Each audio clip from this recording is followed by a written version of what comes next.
on considère qu'on peut mettre des bombes dans les églises. Mais oui, c'est d'une infinie tristesse.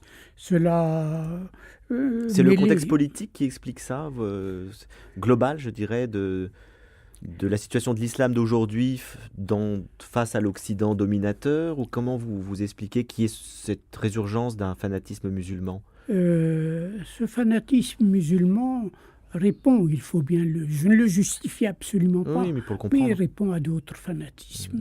Il y a le problème palestinien, le problème israélo-palestinien, qui a réveillé dans tous ces pays le spectre de l'intégrisme, n'est-ce pas? Et je me souviens qu'au moment de la montée en puissance de Khomeini en Iran, le maître de Jérusalem était à l'époque Begin, et j'avais dit malheureusement Khomeini est la réponse directe à l'intégrisme de Begin, intégrisme contre intégrisme. Et cela ne s'est pas résolu au fil des années. Une situation en politique et aussi sur le plan spirituel qui ne se résout pas, qui n'évolue pas, finit par pourrir. Et c'est le fruit de ce pourrissement des âmes, des consciences, à quoi on assiste on y a assisté pendant l'interminable guerre libanaise, on a assisté à des choses tout à fait inacceptables pendant les guerres israélo-arabes, et notamment la dernière guerre d'Israël contre l'enclave de Gaza, et on assiste maintenant à ce que je pourrais appeler des retours de bâton. Non, ce ne serait pas vrai. Une espèce de, disons, de folie collective, de refus de l'autre, et qui manifeste peut-être cette espèce de guerre des civilisations, de choc des civilisations, dont nous faisons semblant de ne pas nous rendre compte qu'il existe depuis bien plus longtemps qu'on ne le dit. Hélas, Huntington a eu raison. Oui, il a raison dans l'observation des faits. Maintenant, c'est pas une fatalité. C'est-à-dire qu'on peut évidemment lutter et essayer de faire avancer les choses pour ne plus être dans cette confrontation. Ne serait-ce que nous-mêmes, ne pas réagir face à ce qui se passe là-bas par un développement aussi d'islamophobie, parce que c'est ce qu'on voit un peu en France. C'est que l'extrême droite se nourrit de ça. L'extrême droite, la droite est probablement l'inconscient collectif. Comme vous le savez, de temps en temps, des sondages sont conduits en France ou en Allemagne, et il est certain que les musulmans, dans le cas de la France, ce sont les musulmans d'Afrique du Nord, dans le cas de l'Allemagne, ce sont les Turcs, n'est-ce pas? C'est la même chose en Hollande où j'ai été ambassadeur. Les musulmans ne sont pas des citoyens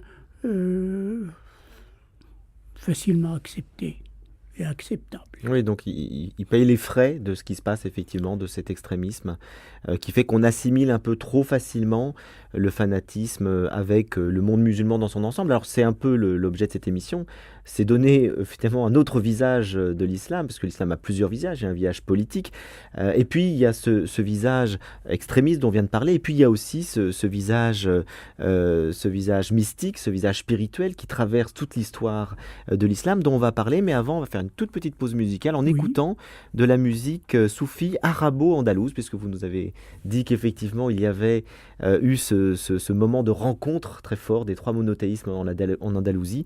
Donc nous allons l'écouter en musique avant de parler de la mystique musulmane. Très bien.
Vous êtes sur France Culture dans l'émission de Frédéric Lenoir, Les Racines du Ciel, en compagnie de Salas Tétier, pour parler de la mystique de l'amour en islam. Alors Salas Tétier, comment est née cette tradition de la mystique de l'amour? D'abord, qu'est-ce qu'on appelle la mystique de l'amour, pour le définir en quelques mots, même si on va en parler tout le long de l'émission maintenant.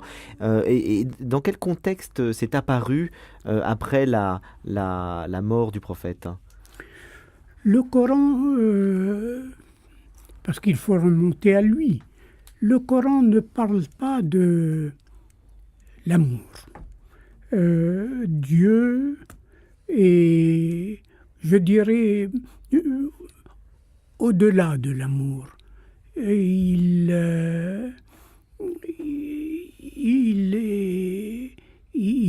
témoigne d'amour envers sa créature, il témoigne de miséricorde envers sa créature, mais il n'est pas demandé à la créature de répondre à l'amour de Dieu par l'amour humain d'un homme envers son Dieu. On lui demande d'obéir, en fait, finalement, plus que d'aimer. D'obéir et pas seulement d'obéir, de respecter Dieu, de respecter la volonté de Dieu et autant que faire se peut d'intégrer cette parole et de prendre exemple sur le prophète qui lui est l'aimé de Dieu, le plus proche de Dieu, l'humain. Donc là, il y a vraiment une différence avec le christianisme, effectivement, importante. Tout à fait. Vous savez, vous connaissez sans doute la remarque extrêmement pertinente, me semble-t-il, de Massinon, qui a été, vous l'avez rappelé, mon maître.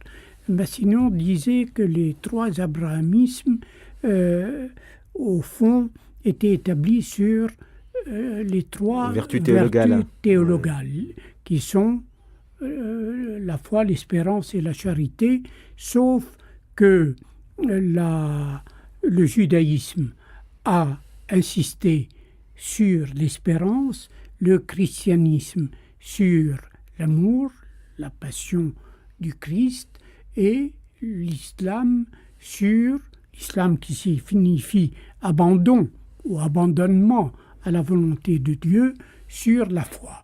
N'est-ce pas? Donc, si on prend l'islam à travers le Coran, il n'y a pas une revendication de l'amour de Dieu au même titre qu'on la trouve dans le christianisme. Mais très vite, par la pratique de la religion, certains, et notamment Rabia al-Adawiya, à laquelle je viens de consacrer un petit livre concernant à la fois sa vie et ses poèmes et les propos magnifiques qu'elle a tenus. À quelle époque elle a vécu? Elle a vécu pratiquement au 8e siècle. Donc un siècle après moins de 90 ans à peu près après la mort du prophète. Elle naît à Bassora, en Irak, et on pense qu'elle a vécu 80-90 ans. On n'a pas évidemment à cette époque-là de chiffres très précis. Et elle est une des premières mystiques de l'islam, et j'aime assez que l'islam, qui est une religion considérée souvent comme virile, et une civilisation comme la civilisation islamique, à qui on attribue un côté machiste, et dans sa première expression forte d'amour de la divinité, d'amour de Dieu, ce soit à travers une femme que cela se soit fait. Et Rabia a été véritablement un foyer d'amour à la fois crépitant et illuminant. Et elle l'a exprimé admirablement dans quelques poèmes 14 poèmes qu'on retient d'elle et dans des propos. Ces poèmes et ces propos peuvent nous paraître familiers dans la mesure où ils vont être repris, ou du moins l'âme de ces poèmes et de ces propos va être repris par de longues lignées de mystiques, hommes ou femmes, généralement hommes dans l'islam, et qui vont reprendre très souvent la symbolique.